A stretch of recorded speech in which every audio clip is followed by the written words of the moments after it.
কেন্দ্রের বৈঠকে যাচ্ছে রাজ্য। কেন্দ্রীয় জলশক্তি মন্ত্রকের বৈঠকে যোগ দেবেন সেচ দপ্তরের সচিব। মঙ্গল ও বুধবার উদয়পুরে হচ্ছে কেন্দ্রীয় জলশক্তি মন্ত্রকের বৈঠক। বিধানসভার অধিবেশনের জন্য বৈঠকে যেতে পারছেন না মানস ভূঁইয়া। সেচ মন্ত্রী মানস ভূঁইয়া তিনি বিধানসভার অধিবেশনের জন্য বৈঠকে থাকতে পারছেন না।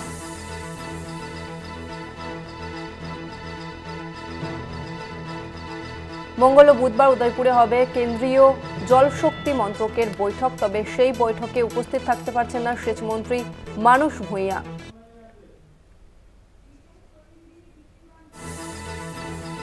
এই মুহূর্তে আমাদের সঙ্গে ফোন লাইনে রয়েছে বিশেষ প্রতিনিধি দীপ্তিমান ভট্টাচার্য। দীপ্তিমান, এই জলশক্তি বৈঠক নিয়ে ঠিক কি জানা যাচ্ছে?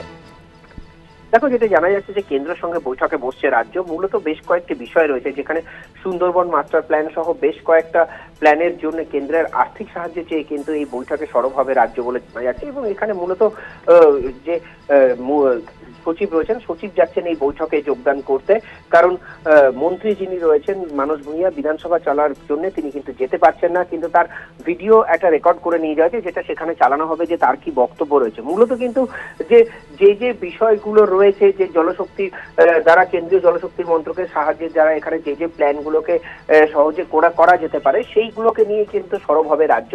তার ভেতরে মূলত যেটার উপর জোর দেওয়া হচ্ছে সেটা হলো যে সুন্দরবন মাস্টার প্ল্যান নিয়ে, এবং সেটা নিয়ে বেশি সরব হবে রাজ্য বলেই জানা যাচ্ছে।